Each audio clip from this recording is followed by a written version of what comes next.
Okay, let's just Alright, so we're picking this video up with 11 laps to go. My recording software crashed in the middle of the race and sourced my video somewhere else. So, to recap, we qualified on the pole, because we're qualifying in every playoff race. So, we beat Harvick by 1/100th. We've led, I believe, every lap so far. We were getting ready to lap about the top 10. Denny Hamlin decided he wanted to start some shit that he couldn't finish. He tried to wreck us. We saved it, didn't blow a tire. Went back after him 2, 3, 4 times. Spun him out, brought out a caution. The entire field pitted. We restarted with like a dozen-ish cars in front of us, and we just got in front of Christopher Bell there to secure our spot back in the lead. Now we got 10 laps to go, so I apologize that you guys won't get to see the feud between Hamlin and I, but it ain't over. Guarantee that. Him and I have kind of been going back and forth all season for the regular season championship and stuff like that, but we got a championship to win ourselves, so we're not going to stand for any of that nonsense. But when that caution came out, that did kind of jumble the whole field. Larson and Almirola were the two playoff drivers that did not qualify inside the top 15. I think Larson started 18th and Almirola started 30th. Larson drove his way up into like the top 5 before the caution, and Almirola picked up a couple spots, like 25th, 26th. So I feel like his season's going to be exactly like his actual season was, where he got into the playoffs kind of on like, you know, he had that one good race where he got his win, and then after that, it just fell apart for him. We encountered a new glitch, which is apparently in the pit options. And now it's going to.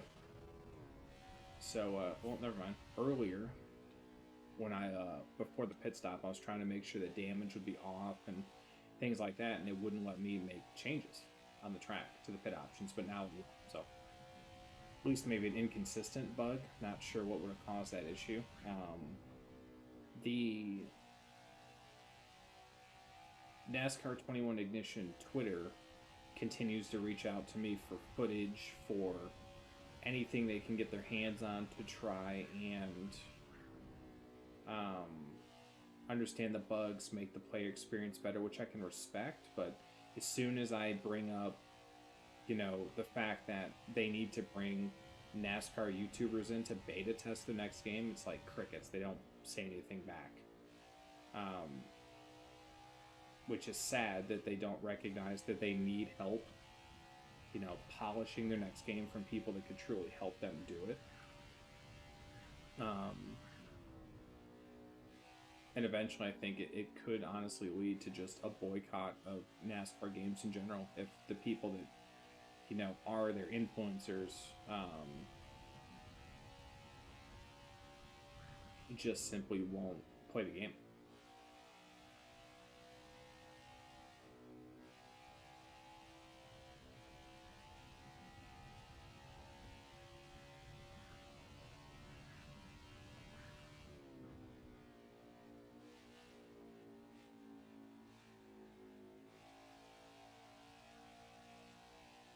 We're coming up on 3 to go here. This is going to be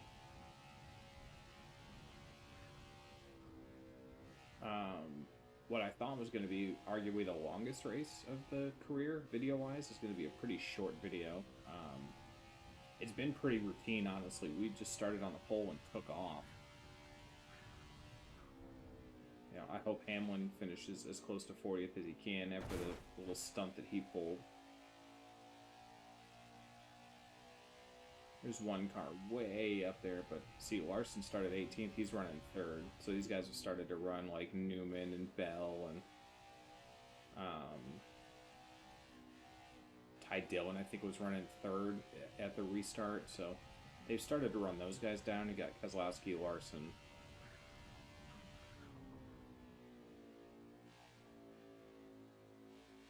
We've made pretty minimal contact with the wall compared to our first race here. We finished 40th, like 3 laps down. Which is good, taking a white flag here. We just need one clean lap, absolutely no pressure, out back. We're going to lock ourselves in to the round of 12 and pick up 5 more bonus points, which will be huge. And we already had 70 coming into this race. Looks like Bell, even with all the damage, might be able to hang on to a top 5 here, which would be good for them. Even if I get flat here, I'm driving it home. We're off turn 4. We're going to get a little bit of revenge at the Lady in Black and win the Southern 500.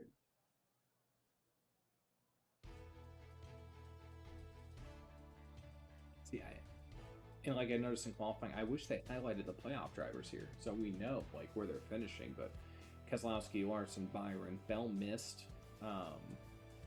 But this field just got jumbled up. So Keselowski, Larson, and Byron having these good finishes like that really set themselves up.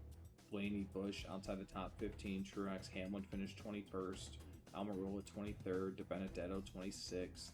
Elliott 32nd. Logano. Like, there's a lot of guys that got hurt by this. I want to see if they do playoff victory lane any different. They might not, but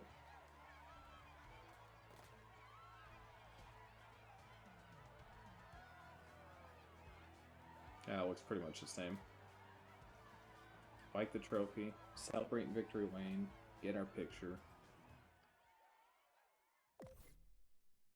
And with that, we are headed to the Federated Auto Parts 400 at Richmond International Raceway.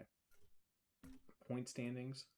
So it does highlight you in green still if you've advanced, which we have. We are 60 points ahead of Larson. Hamlin dropped 2 spots, and I might even wreck him again in the future. Or I might bide my time, see if he has an opportunity to advance into the next round and ruin his championship there, because that's just not how we do it here. Elliott dropped 5 spots after his bad finish. Kyle Busch dropped 3. Harvick dropped 7, and he's actually in danger right now. Logano gained a measly 3 points. So Austin Dillon's the cutoff by 1 point over Harvick. 1 more point back to Reddick. 1 more back to DiBenedetto. So these guys are right there. Chase is only 3 points to the good. If you're Larson, probably feeling pretty good.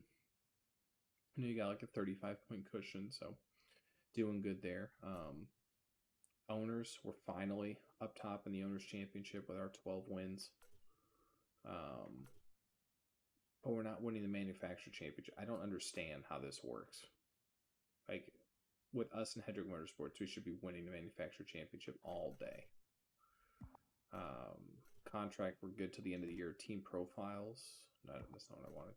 Reputation, 95%, crushing that. Legacy, 301, so making good progress there. We haven't checked our position in a while. In the top 25, actually. We just passed Daniel Suarez, actually, because we took his car. So, in way fewer starts. So, 12 wins and 27 starts, 300 legacy. I imagine by the end of the year, so what? This is divided by 27, so we're averaging a little more than 10 points a race. So we might be able to get past DiBenedetto, maybe by the end of the season. We'll see how that checks out. But heading back to Richmond.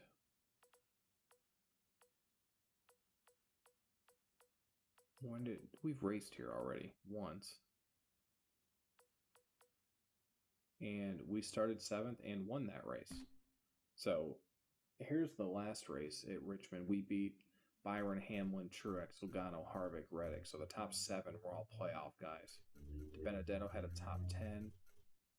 Chase was 15th, Blaney 17th, Larson 21st, so he struggled. So that's how it stacks up heading into Richmond. Again, I apologize that the video got cut off with the tech issues, but we should have them fixed. So Richmond should be a full race as expected. We'll see you all in the next video. We're locked into the round of 12. We're going to see what other 11 drivers join us here after Bristol. So smash the like button if you want us to go for 2 in a row in Richmond. Keep racking up those playoff points, and I will see you all in the next video. Take care.